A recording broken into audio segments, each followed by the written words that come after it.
알다시피 야곱은 삼촌 라반의 집에 가서 일하면서 라반의 두 딸 레아와 라헬이 있는데 세상적인 아름다움은 라헬이 더 아름다웠습니다.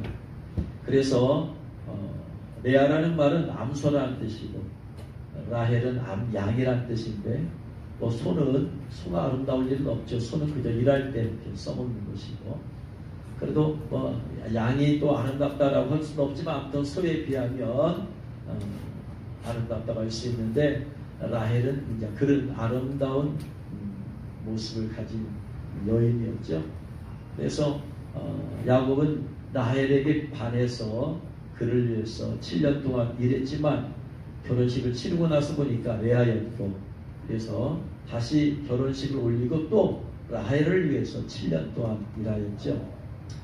자, 그래서 야곱에게는 돌지에 두 아내가 생겼어요. 그러나 야곱의 관심은 라헬이었지 레아가 아니었어요.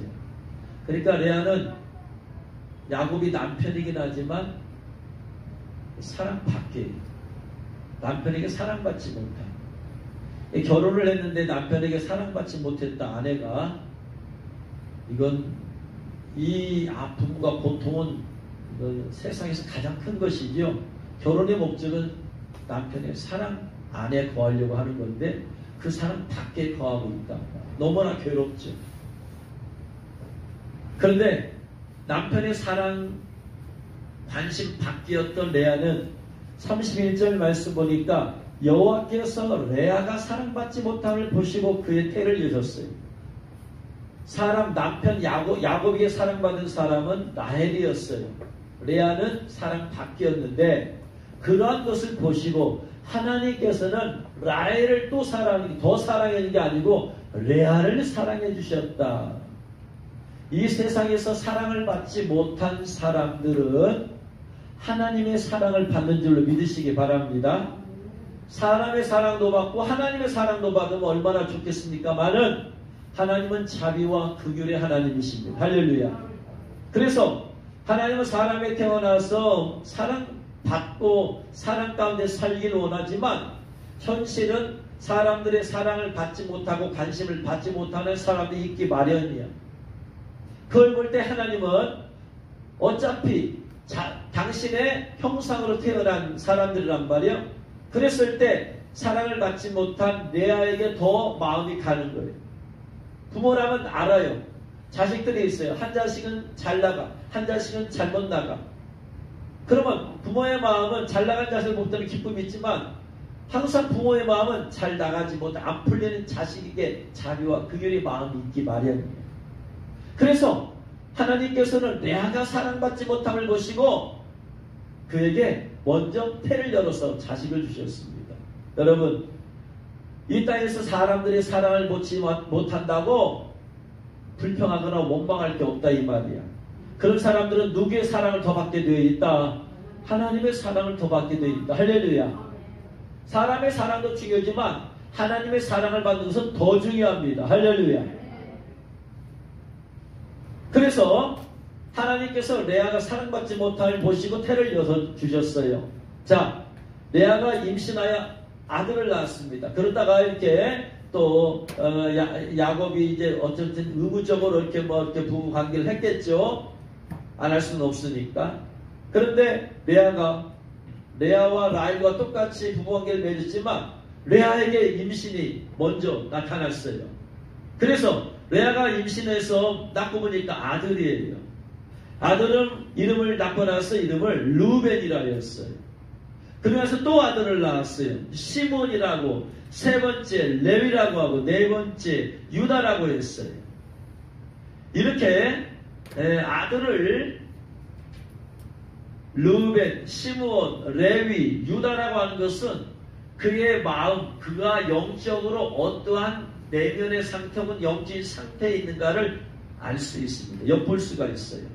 그래서 레아가 그 아들을 낳음에 따라서 그가 신앙이 어떻게 변화되어져 가는가, 그의 마음과 생각이 어떻게 변화되어져 가는가를 우리가 오늘 말씀을 통해서 보기를 원합니다. 첫 번째, 아들을 낳고 루벤이라고 그랬어요. 르벤이란 말은 괴로움이란 뜻이에요. 주께서 나의 괴로움을 돌아보셨다.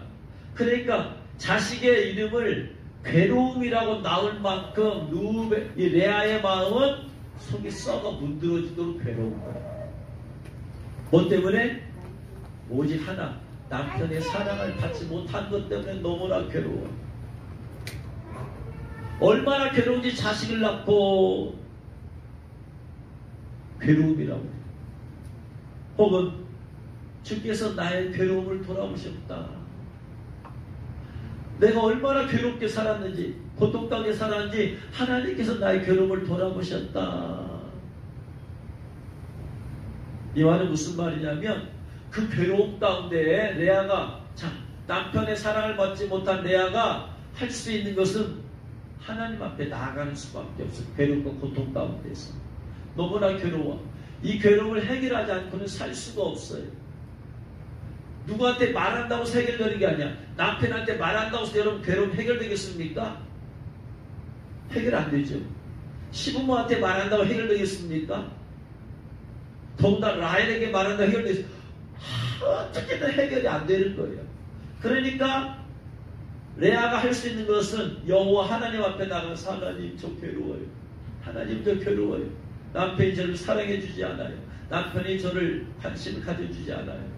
남편은 라헬에게 관심이 가 있어요. 라헬을 더 사랑해. 하나님 저 괴로워요. 괴로워요. 그 괴로움 때문에 그는 하나님 앞에 나가서 기도할 수밖에 없었어요.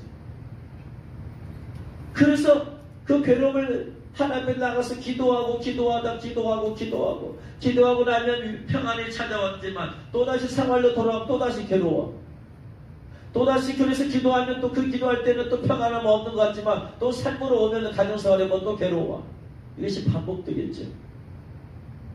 그리고 나서 자식을 낳고 나서 괴롭다. 괴로움이다. 괴로움 때문에 기도한 거죠. 여러분. 첫 번째, 여러분 기도의 단계는 사람이 어떻게 해서 기도를 하게 되느냐, 대부분이 90% 이상이 다 자신에게 묻는 어떤 괴로움 때문에, 고통 때문에 기도합니다. 여러분, 지난 수요일날 제가 말씀을 전해드렸어요. 창세기 4장 26절에 셋도 아들을 낳고 그의 이름을 에노스라 했으며 그때 사람들이 비로소 여호와 이름을 불렀더라.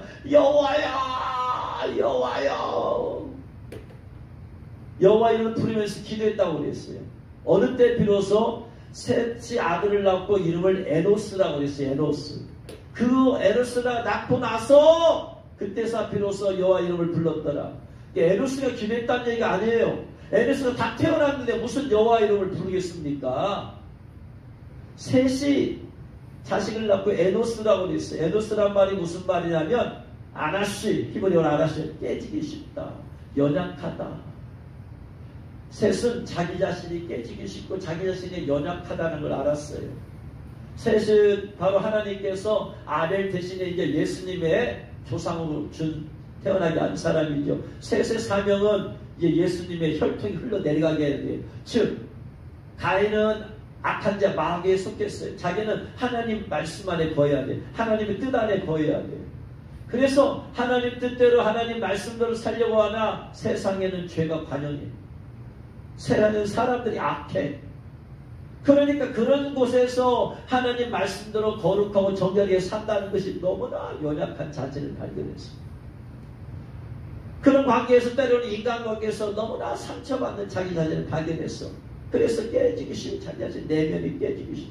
육체도 마찬가지예요. 육체 질병에 걸리면은 그 당시에는 의사가 어디 있어요? 약이 어디 있어요? 걸리면은 죽느냐 사느냐 둘째 하나지. 그런 걸 보면서 내가 너무나 하나님 연약합니다. 내가 너무나 깨지기 쉽습니다 하면서 에노스라 불렀고, 그때 사람들이 비로소라는 것은 원래 히브리어 사전에 이런 말이 없다고 했어요. 사람들이 비로소란 말은 할랄이라는 뜻인데 무슨 말이냐? 꿰뚫다, 꿰찌르다, 관통하다. 찌르다, 관통하다라는 의미예요. 사람들이 여호와의 이름을 불렀다라는 말은 무슨 말이냐면 꿰찌르다, 관통된 사람들이 여호와의 부름을 거예요. 뭐냐? 꿰찔러, 창으로 꿰찔러.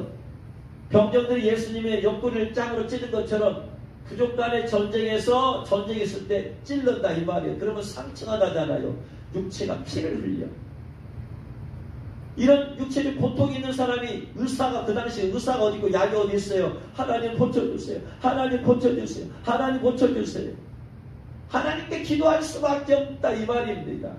그래서 사람들이 비로소라는 말은 바로 할랄인데 할랄이란 말이 쓰인 곳이 바로 이사야 53장 5절이라고 그랬어요. 그가 찔림은 예수님에 대한 예언의 말씀이죠. 그가 찔림은 우리의 허물 때문이요. 그가 상함은 우리의 죄악 때문이라. 그가 징계를 받음으로 우리가 평안을 누리고 그가 채찍에 맞음으로 우리가 나음을 받았도다. 예수님이 찔림은 우리의 허물 때문이요. 예수님이 찔림은 할랄이야 할랄. 사람들이 비로소와 찔림은 같은 할랄이야 원어가. 예수님이 찔렸어요. 뭐에 찔렸어요? 창에 찔렸어요. 창에 찔렸어요. 그래서 창에 찔려서 상처받아. 창에 찔리면 고통이 고통 아파. 고통받은 사람이 하나님께 부르짖는 거예요. 또 이 할랄이라는 단어가 쓰인 것이 뭐냐면 시편 109편 22절. 나는 가난하고 궁핍하여 나의 중심이 상함이다. 중심이 상했어. 상하다가 할랄이야. 사람들이 비로소 똑같다 이거 원어가. 나의 중심이라는 건 속사람이요. 내 마음이요. 내 마음. 그래서 공동번역에서 내 마음이 속속들이 아픕니다. 내면이 아파 괴로워. 가난하고 궁핍해서 물질적 어려움 때문에 마음이 괴로워. 그래서 이런 고통, 상함이 이게 뭐냐면 육체적, 마음적 상함과 괴로움과 고통이 이게 할랄이야. 그런 사람의 여호와 이름을 부른다 이 말이에요. 하나님께 부르면서 기도하는 사람이 뭐다? 내면의 고통, 육체적인 고통이 있는 사람들. 이것이 바로 기도의 시작이 되는 거예요. 여러분 잘 아는 사무엘의 엄마 한나가 어떻게 해서 기도했어요? 고통 때문에 기도한 거예요. 고통 때문에. 어떻게 해서 기도의 여인이 되었느냐? 시작은 간단했어요. 아무것도 아니었어요. 아무것도 아닌 건 아니죠. 바로 엘가나의 남편이었는데 남편 엘가나가 자기 남편이었는데 자기가 자녀를 낳지 못해. 그래서 분인날을 얻었어요. 분인날을 얻는데 분인날 자식을 낳았어. 그러니까 분인나가 자기를 멸시하는 거, 우습게 깔보는 거예요. 자식을 낳지 못한 괴로움. 분인나가 자기 자식을 깔보고 우습게 하는 그 괴로움. 격분시켜 너무나 괴로워. 남편이 아무리 물질적으로 많은 사랑과 관심을 줘도 자식을 낳지 못하면 이 문제가 해결되지 않으면 안 되는 거예요. 이것은 근본적으로. 그래서 어떻게 해요? 마음이 괴로우니까 하나님께 나가서 기도할 수밖에 없죠. 그래서 한나가 마음이 괴로워서 여호와께 기도하고 통곡했어요. 이게 바로 기도의 시작이에요. 사람이 대부분의 하나님을 찾아서 기도하고 통곡하고 부르짖는 이유는 괴로움의 괴로움. 육체적인 괴로움이든지 마음의 괴로움이든지 내가 그런 사람이다 이 말이 내가 괴로우면 괴로워. 하나님 나 괴로워요. 그 괴로움을 해결할 수 있는 분은 누구밖에 없다. 하나님 한 분밖에 없어요. 하나님 이 문제 해결해 주세요. 이것이 바로 르우벤 단계 신앙구설 르우벤 단계 기도에서는 평상시에 기도 안 해요. 기도할 필요가 없어. 그런데 내 힘으로 해결할 수 없는 문제가 생겼어. 이건 하나님만 해결할 수 있어. 그러니까 뭐 하나님 앞에 나가서 하나님 역사해 주세요. 하나님 이 문제 해결해 주세요 라고 하는 거예요. 그래서 이게 바로 르우벤 단계. 기도의 첫 단계는 바로 르우벤 단계예요. 어떤 사람은 질병으로 인한 고통과 괴로움 때문에 기도를 하기 시작해서 하나님 만나요. 어떤 사람은 가난 혹은 물질적인 어려움 때문에 그것 때문에 인한 고통과 괴로움 때문에 기도하기 시작해요. 어떤 사람은 사업의 어려움과 실패로 인해서 고통하고 괴로워요. 그래서 하나님께 나가 기도해요. 어떤 사람은 인간관계에서의 고통과 괴로움 때문에 기도해요. 어떤 사람은 부부관계 갈등 때문에 고통과 괴로움 때문에 기도해요. 어떤 사람은 자녀 문제 때문에 고통과 괴로워서 기도해요. 어떤 사람은 죄로 인해서 지금 고통과 괴로움 때문에 하나님 앞에 나와서 기도하는 사람이 있다 이 말이에요. 반드시 그래서 대부분의 사람들이 이러한 문제 때문에 기도하기 시작하더라. 그래서 하나님 만나는 거예요. 이게 르우벤 단계. 저도 어머니의 위암에 사형 선고한 그 문제 때문에 괴로워서 고통 써서 하나님께 나서 기도하다 하나님 만나지 않습니까? 대부분이 그런 거예요. 그래서 하나님께서 기도하지 않는 사람에게 성도에게 혹은 사람에게 주시는 축복이 뭡니까? 괴로움을 주는 거예요. 괴로움. 괴로움을 준 것은 하나님의 사랑이에요. 사랑은 너 나와서 너에게 기도해라. 너 나를 좀 만나야 된다.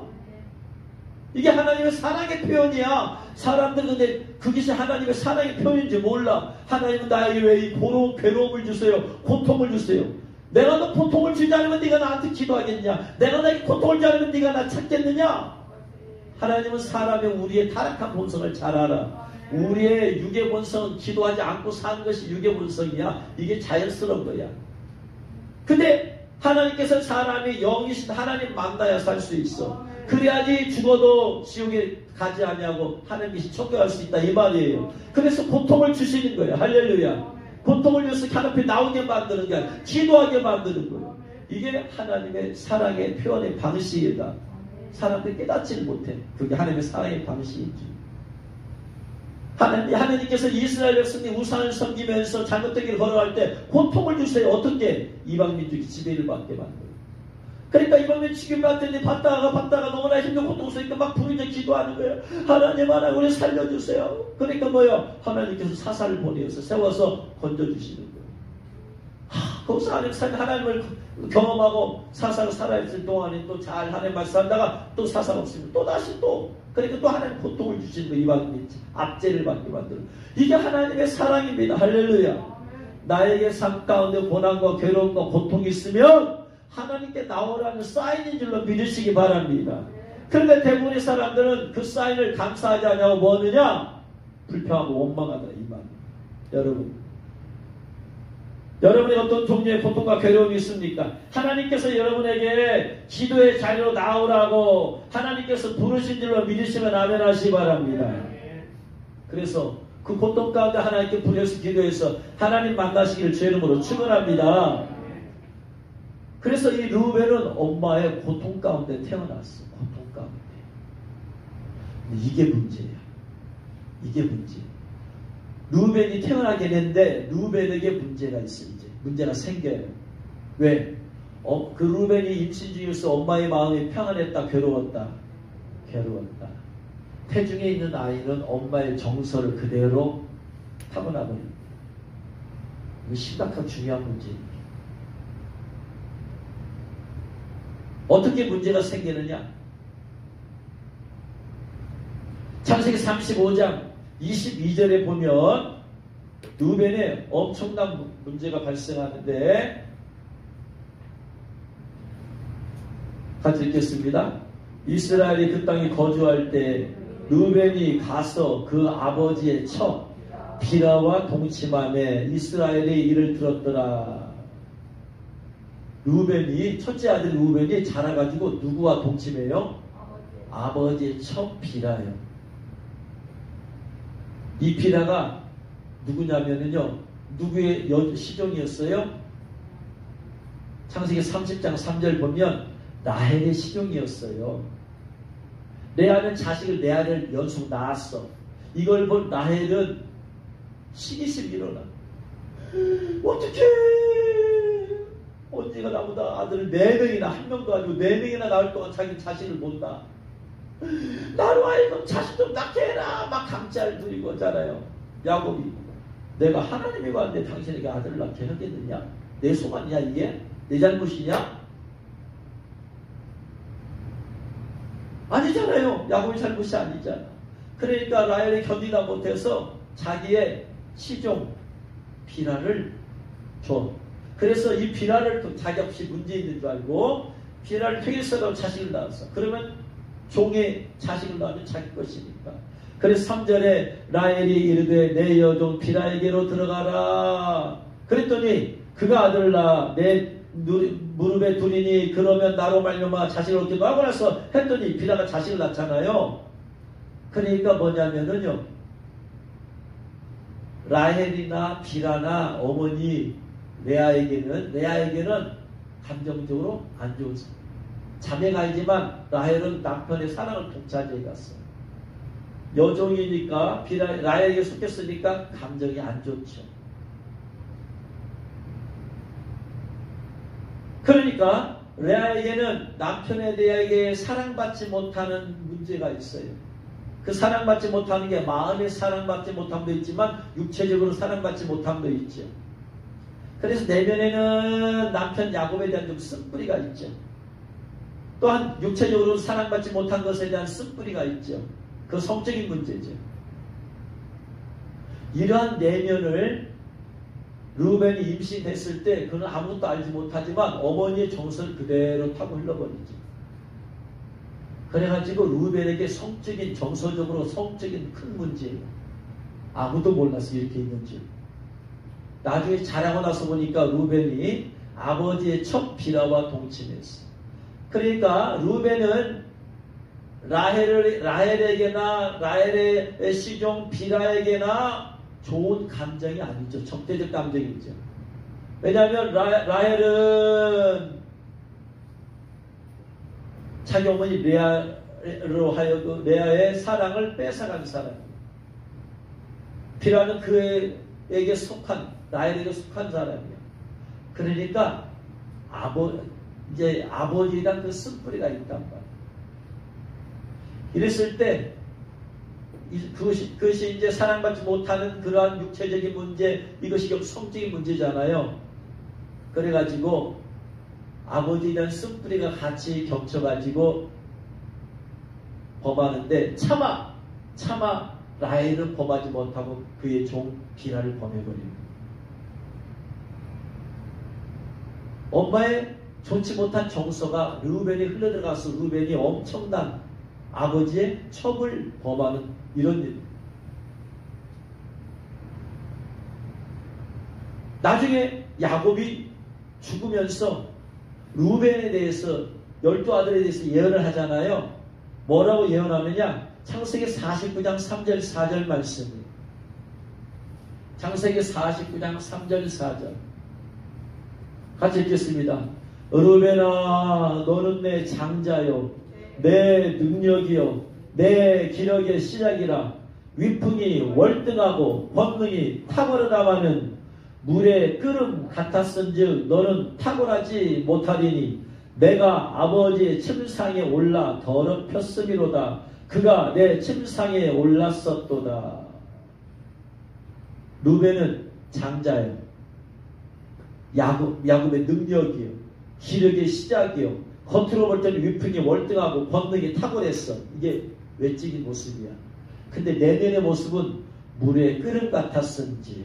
물의 끓음 같았었다. 물이 끓기 시작하면 금방 끓어버리죠. 뜨거운 불에 갖다 집어넣으면. 그러니까 어떤 급박함이 있다. 내면에 성질의 급함이 있다. 너는 탁월하지 못하리니.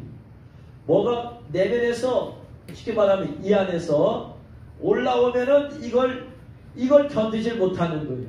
그러니까 이 르우벤에게는 일반 사람들에게 뭐가 막 급박함이 있어요. 분노가 이런 급박하게 올라오죠. 그런데 르우벤에게는 뭐가 급박하게 올라왔어요? 정욕적인 문제가, 성적인 문제가 급박하게 올라와. 이걸 참지 못하는 거예요. 그것 때문에 외적으로는 위풍이 월등하고 권능이 탁월하지만 내면에 그것 때문에 너는 탁월하지 못하리니. 물의 끓음같이 이것 때문에 욕정을 절제하지 못하고 참지 못해서 아버지의 침상에 올라 더럽혔다 이 말이에요. 어떤 사람은 겉으로는 멀쩡한데 내면의 성적인 욕망 이것이 한번 끓으면 감당할 수 없어. 보디발의 아내처럼. 그런 사람이 지금 르우벤이에요. 이것 때문에 르우벤은 이것 때문에 장자권을 잃어버립니다. 장자권에는 세 가지가 있어요. 하나는 제사장직이에요. 우리나라 제사 지낼 때도 장자가 제사 집행하잖아요. 구약시도 마찬가지야. 구약시대 장자가 제사 집행이에요. 두 번째 장자권, 아버지 유산의 2배를 받는. 세 번째 왕권. 이 세 가지가 있어요. 이것을 다 잃어버려요. 그래서 호크마 주석에 보면 이렇게 말하고 있어요. 야곱의 임종 때 축복에는 르우벤에 관한 세 가지 사실이 언급되어 있는데 그것은 그의 비극적 일생에 관한 이야기를 요약한 것으로 보인다. 르우벤은 당연히 그의 것이어야만 했던 특권들을 잃었다. 장자인 르우벤은 세 가지 영역, 즉 제사장직, 장자권, 왕권에 있어서 그의 형제들보다 우월한 특권을 가지고 있었다. 그러나 르우벤은 이 세 가지 특권을 모두 박탈당하고 말았으며 그것들은 다른 형제들에게 양도되었다. 장자권은 르우벤은 당연히 장자권에 따라 르우벤은 당연히 제사장직에 오를 수 있었으나 이 위험에 탁월하며 어울리지 않는 인물을 성급하고 불안정히 내면이 물에 끓음같이. 그래서 제사장에 결코 어울리지 않아서 그래서 제사장직은 레위에게 넘어간다. 장자권에 따라 왕의 직위는 그의 족속에 처음 태어난 자인 르우벤의 것이 되어야 할 것이었으나 유다가 우세하여 왕권이 르우벤으로부터 유다에게로 넘어갔다. 장자권에 따라 르우벤은 대표적인 족장이 되어야 한다. 그러나 그는 아버지의 기력에 시작하였으며 장자였을지라도 그 땅에서 두 몫의 상속분을 박탈당하였다. 신명기 21장 10절에 의하면은 2배를 받아야 돼. 근데 박탈당했어요. 결국은 그의 무릎 꿇음같이 이 격동적인 내면의 것을 인내하지 못한 특별히 아버지 침상을 더럽힘을 통해서 이걸 다 잃어버렸어요.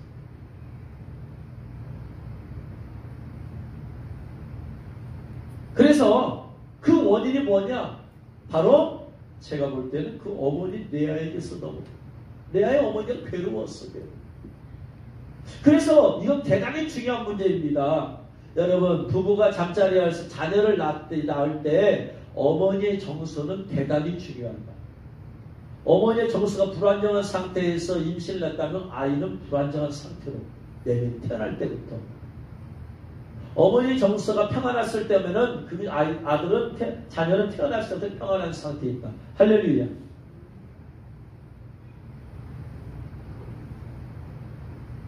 그래서 결혼하는 부부들은 후세를 위해서 자녀를 위해서 이렇게 합방을 할 때에 기도 후에 기도하고 자녀를 위해서 기도하고 나서 그 다음에 잠자를 하는 게 대단히 중요합니다. 깨달으시길 주로 축원합니다. 제가 그동안 말씀드렸어요. 선교할 때 수많은 젊은이들이 저에게 손을 거쳐갔는데 생각나는 사람 두 자매, 서울에 산 두 자매가 전주 와서 여기 삽수하면서 훈련받고 있는데 두 자매가 정서적으로 너무나 불안. 그렇게 뜨겁게 헌신적이었다가 어느 순간에 사라져버려. 안 보여. 우리에게도 그런 사람이 있죠? 헌신적이다 어느 날 보면 안 보여. 그다음 또 한참 끝나고 나면 또 나타나.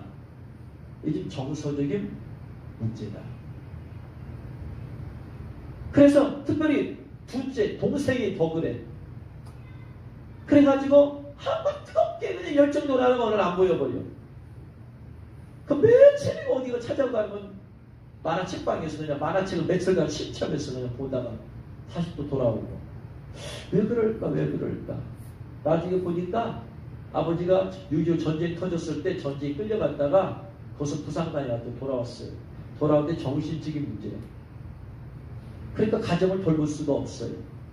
그러니까 그 가정을 엄마가 억척스럽게 돌봐야 돼. 전쟁 후에 남자도 살아가기 힘든 어려운 시대에 여자가 그 가정을 이끌어간다는 것은 보통 억척스러운 갖고는 안 되지요. 얼마나 힘들겠어요. 괴롭겠어요. 그런데 이 정신에 이상이 생긴 아버지가 집에 돌아왔다가 어느 날 또 없어져 버려요. 갖고 정신이 없으니까 지각이 없으니까 막 헤매고 돌아다니는 거야. 그러다 집에 돌아와서 본능적으로 또 아내와 잠자를 해. 본능이 있으니까. 그런 와중에 임신이 되었어. 아버지의 정신적인 문제, 어머니의 그 괴로움, 그것이 그 딸들에게 그대로 전해되었어. 그래서 그렇게 된 거예요. 부모의 정서는 그대로 전이되어진다. 할렐루야. 그래서 앞으로 결혼에 이를 청년들은 바로 이 문제를 정확히 인식을 해야 됩니다. 이미 자녀를 낳은 분들 보세요. 내 자녀들의 성품을 보세요. 내 자녀가 성품이 좋다 그러면 내가 그때 평안했을 때예요. 성품이 좀 까칠하다면서 상처를 많이 받았다 이 말이야. 그건 그때 내가 정서도 안 좋았던 때예요. 자식을 낳는 기쁨은 있지만 르우벤의 정서는 그런 문제점을 가지고 있다. 특별히 루벤에게는 두 가지 문제점이 있어요. 사랑받지 못하는 육체적인 사랑, 마음의 상처점, 육체적인 문제와 또 하나는 분노가 있어요. 남편에 대한 야속함, 원망, 분노가 있을 것이다. 그 중에 어떤 게 더 컸느냐? 분노도 분명히 있었을 거예요. 그러니까 그 분노로 비라와 동침하죠. 분노와 성질 문제 가운데 성질 문제가 더 컸어. 그래서 그 영향을 받아버린 거예요. 그래서 루벤의 기도 단계는 괴로울 때마다 기도하는 사람이에요. 힘들 때마다 기도하는 사람이에요. 이런 사람들의 커다란 문제점 중에 하나가 또 성적인 문제가 있을 수 있다. 아무튼 기도의 첫 단계, 신앙 첫 단계는 기도 관련된 신앙의 첫 단계는 괴로워서 기도하는 사람들이다. 괴롭지 않으면 기도 안 해. 평생 기도 안 해. 그러나 또 어느 날 또 그냥 막 새롭게 나와서 부리고 기도하고 작정 기도하면 문제 있구나. 근데 그 사람들이 기도하면서 하나님 만났다고 해서 계속해서 기도의 삶으로 이어지느냐? 꼭 그렇지만 않더라. 그 문제가 해결되어지면 어떻다? 다시 옛날로 돌아간 거예요. 왜? 육의 성품이 그대로 살아있기 때문에. 변화되지 않았어. 그러니까 어려움 때문에 기도한 사람에 있어서 중요한 건 뭐냐면 그 어려움이 해결되는 것도 중요하지만 기도의 사람으로 변화되는 건 더 중요하다. 할렐루야. 하나님이 그런 삶을 살라고 주신 것이야. 그 문제 해결하라고 주신 것이 아니고. 할렐루야. 근데 대부분의 사람이 기도하고 옛날로 다시 돌아가 버려요. 그러면 또다시 하나님은 또 불러. 뭘 통해서? 괴로움을 통해서, 고난을 통해서. 그러면 또 와서 회개하고 또 기도해. 또 하나님 해결해 주셔. 그것 때문에 불러줬으니까. 그러면 또 해결하면 또 다시 옛날로 가. 이런 사람은 계속해서 루벤 단계를 돌고 돌아. 일사를 쓰고 똑같다. 이방 사람 우상 숭배하다가 하나님의 이방인의 집에 밖에 하면 괴로워서 기도하면 하나님이 사사를 보내죠. 사사를 보내서 기도하면 감사하고 말씀을 살다가 사사가 없으면 또다시 우상 숭배. 그러면 또 하나님이 또 이방인들 집에 밖에 또 괴로워 또 기도하면 또 사사 보내죠. 사람이 쳇바퀴씩 돌듯이. 이게 루벤 단계에서 계속해서 머무는 사람들이. 그 다음 단계로 나가야 된다. 그 다음 단계가 뭐냐면요. 시몬 단계. 시몬이란 말은 무슨 말이냐면 샤마에서 유래했어요. 샤마라는 것은 잘 아시죠? 신명기 6장 4, 5절에 이스라엘아 들으라. 우리 하나님 여호와는 오직 유일한 여호와시니 너는 마음을 다하고 뜻을 다하고 힘을 다하여 내 하나님 여호와를 사랑하라. 이스라엘아 들으라. 근데 히브리 원어는 들으라 이스라엘 그렇게 됐어요. 샤마. 이거 샤마예요. 들으라. 그래서 시몬이란 말은 들음이야, 들음. 자, 레아가 이렇게 하나님 나 괴로워요. 남편의 사랑받지 못해 자녀라도 주세요 해서 하나님의 자녀를 주어서 루벤이라고 했어요. 그러면서 레아가 깨달은 것이 하나님은 나의 기도를 들으시는 분이시구나. 그걸 깨달았어. 그러면서 그가 뭐냐면요, 기도가 매일매일 기도가 생활이 되었어. 하나님은 나의 기도를 들으시는 분이시다. 그러면 내가 또 내일 또 기도하고 모레도 기도하고 계속 기도할 때마다 하나님은 기도를 들으시는 분이시다. 루벤 단계가 괴롭고 힘들 때만 기도하는 거라면 시몬 단계는 기도가 삶이 되었어. 매일 기도, 생활화가 되었어. 할렐루야. 이게 시몬 단계. 그래서 기도가 생활화가 되었어요. 얼마나 좋은 거야. 매일 기도한다는. 근데 시몬 단계에서 기도 생활을 하는 사람은 그래도 또 많지도 않아. 자꾸 빼먹어 사람들이. 어쩌다 한번 빼먹으면 괜찮지만 자꾸 빼먹으면 그건 좀 문제가 돼요. 그래서 시몬 단계는 따라합니다. 매일 기도. 매일 기도하면서 사는 거예요. 30분이 됐든 10분이 됐든 40분이 됐든 1시간이 됐든 특별한 일 아니면 안 빼먹고 계속해서 사는 것입니다. 그래서 매일 기도하는 단계야. 그런데 그렇게 해서 매일 기도하는 단계로 레위가 신앙적으로 더 나아졌음을 알 수 있는데 시몬의 문제도 있더라고요. 시몬의 문제를 통해서 볼 때 또 레아의 내면의 문제를 또 볼 수 있어요. 시몬의 문제는 뭐냐면요. 창세기 34장 1절 이하에 보면 야곱이 이제 3절 남한 집안을 따라서 고향으로 돌아가다가 세겜 땅에 이제 머무르게 되죠.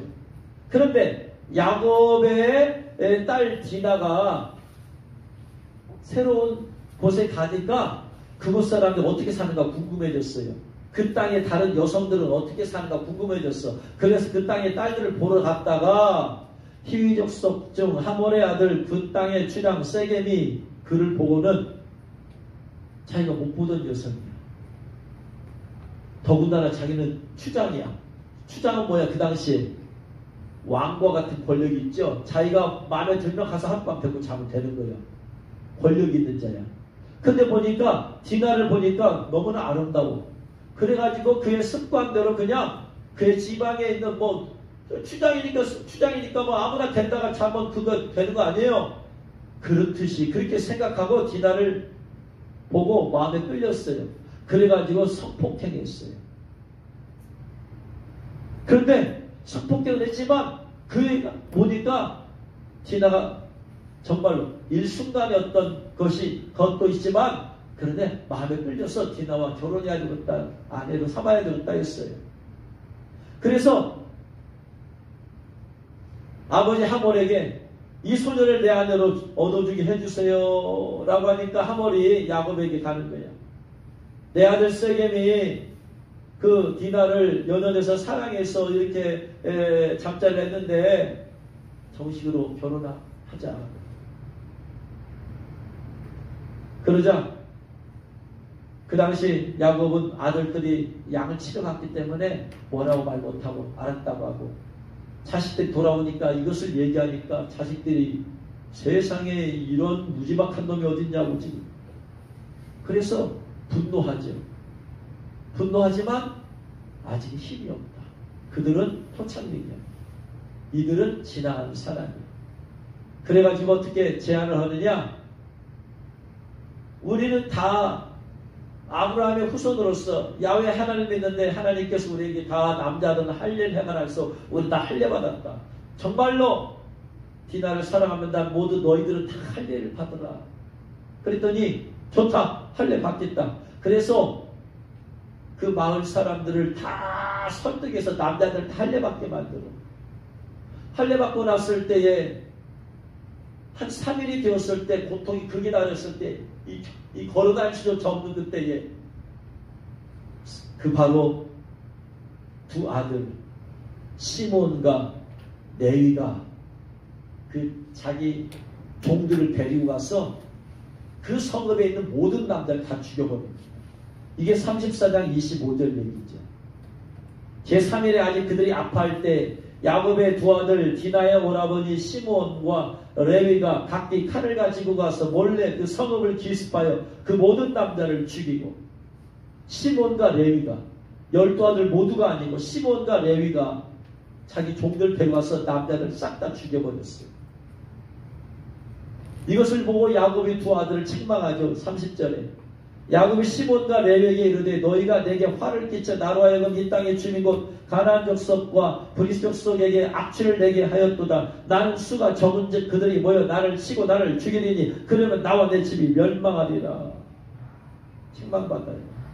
그런데 나중에 야곱이 죽을 때 12아들에 대해서 기도하고 죽잖아요. 그 얘기가 49장 5절 이하에 시몬과 레위에 대해서 5절, 6절, 7절 읽겠습니다. 시몬과 레위는 형제요 그들의 칼은 폭력의 도구로다. 이들이 종들을 데리고 와서 성산 다 죽인 것이 뭐다? 이게 폭력이다. 네호나라는 것은 자기 자신 야곱입니다. 그들의 모의에 상관하지 말지어다. 내 영광아 그들의 집회에 참여하지 말지어다. 그들의 분노대로 사람을 죽이고 그들의 혈기대로 소의 발목 힘줄을 끊었으미로다. 그 노여움이 혹독하니 저주를 받을 것이요 분기가 맹렬하니 저주를 받을 것이라. 내가 그들을 야곱 중에서 나누며 이스라엘 중에서 흩트리로다. 공동번역은 이렇게 되어 있어요. 쉽게 시몬과 레위는 단짝이라. 단짝이래. 단순히 형제관계가 아니라 단짝이래. 왜냐하면 같은 형제였지만 유다는 같이 참여를 안 했잖아요. 시몬과 베드로의 단짝이라. 칼만 잡으면 사나워져서. 이들 칼만 잡으면 사나워지는데 정석이 문제가 있죠. 지금 분노 조절이 안 되는 거예요. 나는 그들의 모의. 어떤 사람은 술만 마시면 사나워진 사람이지. 문제는 거예요. 나는 그들의 모의에 끼어들 생각도 없고 그들이 모이는 자리에 섞일 마음도 없다. 홧김에 사람을 쳐 죽이고 닥치는 대로 손을 박살내는 녀석들. 이게 시몬과 레위가 평상시에 이 분노가 이게 해결되지 않아. 저주받으리라. 화가 나면 모질게 울고 골이 나면 잔인해지는 것들. 내가 그들을 야곱의 자손 가운데에서 분산시키고 이스라엘 백성 가운데 흩뜨리리라. 이 분노가 가진 사람들은 이스라엘 백성 가운데 흩어버린다. 분노가 해결 안 된 사람은 이스라엘 공동체 안에 함께 있을 수 없다. 그래서 계시록에 보면 그 분노가 해결 안 된 사람은 성 안에 들어갈 수 있다 없다? 없다. 분노가 내면의 분노가 해결 안 된 사람은 예루살렘 성 안에 못 들어간다. 기도가 생활화된 레아에게도 기도가 생활화되었다고 해서 그가 내면이 완벽해졌다는 얘기 아니에요. 매일 기도가 생활화되어서 하나님 내게는 들으신다 했던 그 레아 내면에 뭐냐? 자신을 사랑해주지 않은 남편 야곱에 대한 원망과 분노가 있다. 단순히 섭섭함을 뛰어넘었어. 만약에 여성들이 남편이 자기 여러분 자신을 사랑해줘야 할 때 원망과 분노가 없겠습니까? 있죠. 그 원망과 분노의 쓴뿌리가 그대로 시몬에게 전달돼요. 여러분, 기도가 생활화되어 있는 성도들에게서 끝까지 내면에 나타나는 문제 중에 하나가 뭐냐면요, 내면의 분노와 화요. 누가 내 비 한번 긁어버리고 내 마음의 감정을 한번 긁어버리고 내 자존심을 긁어버리고 욱하고 튀어나오는 이 분노, 이 문제. 기도가 생활화되었음에도 불구하고 이 문제다. 그래서 욱하는 이 마음을 쏟아부어버리고 그리고 후회하고. 내게 기도는 생활화되었지만 내면의 분노는 해결되지 않았음을 알 수 있어요. 여러분 가운데 기도가 해결되었음, 매일 기도가 해결되었음에도 불구하고 내면에 끓어오르는 것. 평상시는 안 끓어올라. 누가 그 자존심을 한번 탁 긁어야 돼. 기분 나쁜 소리 한번 탁 해야 돼. 허기 싫은 걸 한번 내 인격을 또 무시하고 우습게고 그 말 한마디 욱하고. 이 문제가 있어. 그런데 이 시몬이 완전히 해결된 사람, 매일 기도 생활 가운데서 내면의 분노까지 해결된 사람이 있으니 그게 누구냐면요, 예수님이 태어날 때 기도했던 시몬이라는 사람이에요. 누가복음에 나오는 시몬. 내면의 분노가 완전히 해결되었어요. 매일 기도했던 사람. 누가복음 2장 25절에. 그래서 매일 기도하면서 내면의 분노가 해결된 사람에게는 어떤 영적인 역사가 나타나느냐? 혹은 내면의 분노가 매일 기도하지만 내면의 분노가 해결되지 않은 사람에게는 어떤 문제가 나타나느냐? 첫 번째, 내면의 분노가 해결되었을 때 매일 기도 생활하면서 누가복음 2장 25절 예루살렘에 시몬이라는 사람이 있어요. 이 시몬이라는 이름과 지금 레아가 낳은 둘째 시몬의 이름 똑같은 의미야. 시몬. 들으시고. 이 사람은 의롭고 경건하여 이스라엘의 위로를 기다리는 자라. 첫 번째 유익, 성령이 그 위에 계시더라. 내면의 분노가 해결된 사람에게는 성령이 그 위에 계시고, 내면의 분노가 해결되지 않은 사람에는 욱할 때 성령이 떠나가 버려요. 성령이 소멸되고. 그래서 어떤 사람에게 성령님이 동행하시느냐? 어떤 사람에게? 매일 기도하는 사람에게. 그 다음에 분노가, 내면적인 분노가 해결되는 사람에게. 성령님을 근심하게 하는 것 중에 하나가 뭐다? 분노. 인간적인 분노야, 분노. 그런 사람은 성령이 소멸돼요. 사무엘상 18장 6절 이하의 말씀. 사무엘상 18장 6절 이하에.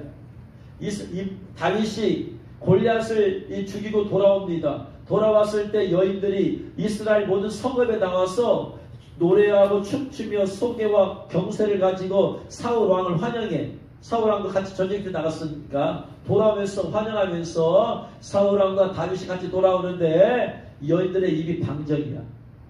여인들이 뜨늘며 노래하며 이르되 사울이 죽인 자는 천천히요 다윗은 만만이로다. 이런 미련한 노래를 불러. 비교하는. 비교의식에서 비교했을 때 우월을 하게 칭찬받는 사람은 기분이 좋아. 그러나 열등하게 비교된 사람은 어떻다? 기분이 나쁘지. 누구나 다 마찬가지. 그러니까 사울이 이 말을 듣고 누가 기분이 좋겠어? 이 얘기를 듣고 사울이 무슨 내면이 다 해결된 사람도 아니고 불쾌하여 심히 놓아요. 불쾌한 것뿐만 아니고 뭐예요? 화가 막 분노가 일어나요. 그냥 가서 그 여인들 다 때려 죽이고 싶어. 다윗에게는 만만을 돌리고 내게는 천천만 돌리니 그가 더 얻을 것이 나라 말고 무엇이냐. 그러니까 상대방 앞에서 다른 사람을 막 칭찬하는 것은 소극적으로는 그 사람을 무시하는 것이고 적극적으로는 그 사람을 더 죽이는 것이고.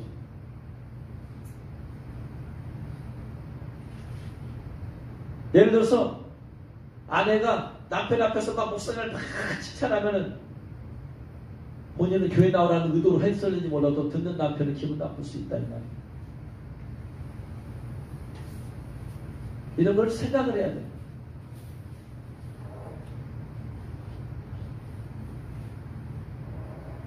어떤 장로님이 어떤 전도 집회 가가지고 훈련 집회 가가지고 말이에요. 거기서 복음을 깨달았어.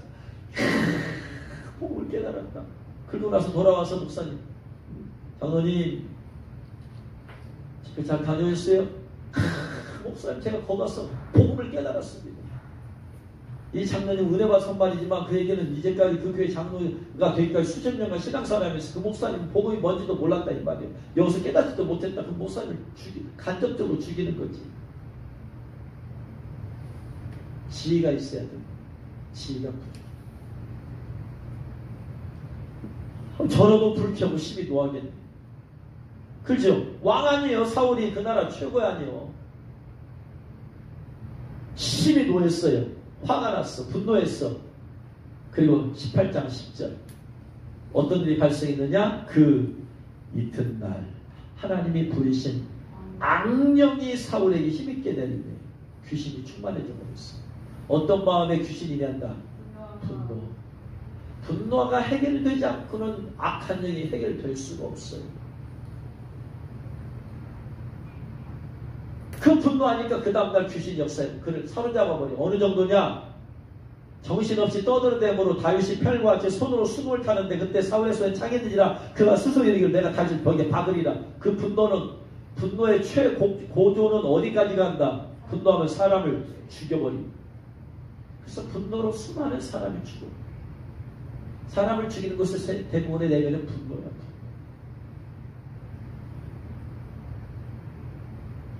이 내면의 분노가 해결 안 되면 사람을 죽이는 지경까지 간다. 그러니까 시므온과 레위가 칼을 차고 그 성스름을 죽여버린 것이 내면에 뭐가 있기 때문이다. 분노야. 야곱 폭력이라고 그랬어요. 분노다. 분노가 어디서 왔다? 레아에게서 왔어요. 레아에게서. 남편에 대한 야속함, 미움, 원망 이것이 습뿌리가 돼가지고 자기 자식에까지 흘러내려간다. 그래서 여러분 성령님과 동행하려면 뭐가 반드시 해결돼야 된다? 분노가 해결돼야 된다. 분노는 인간의 감정이에요. 성령님은 인간의 감정, 육적인 감정에 휘둘리지 않아요. 오히려 성령의 지배를 받아서 성령의 열매를 맺어야 되는데 그 분노는 성령의 열매를 소멸시켜요. 두 번째, 내면의 분노가 해결되면 두 번째, 그가 주의 누가복음 2장 20절에 그가 주의 그리스도를 보기 전에 죽지 아니하는 성령의 지시를 받다. 여러분 시몬 단계는 하나님께서 내 기도를 들으시며 이 단계. 근데 분노가 해결되면 거꾸로 돼 이제 하나님의 음성을 내가 들으시며 하나님이 내 기도 소리를 듣는 단계도 있지만 하나님이 말씀하신 분을 내가 듣는 단계도 있다. 할렐루야. 이 단계가 시몬이 완전히 해결된, 내면의 분노가 해결된 기도가 살면 사람들에 해당되는 것이다. 할렐루야. 하나님은 여러분의 기도를 들으시기도 하지만 여러분이 내면에 있는 그러한 문제들이 해결되면 하나님이 여러분의 하신 음성을 들을 수 있다. 할렐루야.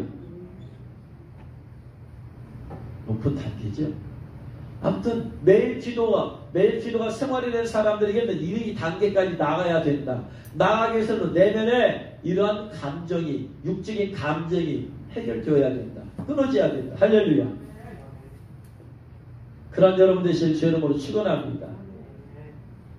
세 번째, 누가복음 2장 27절 성령의 감동으로 매일 기도하는 사람들에 있어서 내면적인 분노가 육적인 감정이 해결된 사람은 성령의 감동을 잘 받는다.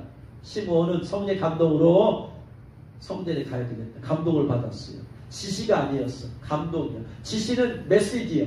너는 그리스도를 보기 전 죽지 않으라. 이 음성을 들었어요. 감동은 가야 되겠다. 가고 싶다. 가고 싶다. 마음이 일어나는 거예요. 그래서 성전에 가야 되겠다. 가고 싶다. 마음이. 말씀은 가라! 안 했어요. 그러나 그 마음에 가고 싶다라는 마음이 들어, 감동이. 갔더니 거기서 바로 그리스도를 만나더라. 할렐루야. 그래서 이러한 매일 기도하는 사람들에게 있어서 내면의 분노까지 해결된다. 그 전에 또 해결돼야 되지만 내면의 분노까지 해결되어지면 첫 번째 성령이 함께 동행하시더라. 할렐루야. 하나님의 지시를 음성을 듣더라. 할렐루야. 세 번째 성령의 감동을 잘 받더라. 할렐루야. 매일 기도하는 삶의 영적인 목표는 여기까지 가야 된다. 할렐루야. 그러한 여러분 되시길 주의 이름으로 축원합니다. 이제 말씀을 마칩니다. 하나님께서는 기도하지 않는 사람들에게 하나님 주시는 축복이 뭐냐면은 괴로움이에요. 괴로움. 그 괴로움을 통해서 주 앞에 나와라. 너 나와라. 너 괴롭지? 네 힘으로 안 되지? 너 고통스럽지? 나와. 죄 때문에 괴롭지? 나와. 내게 회개요. 그러면 용서해주고 평안함을 얻어.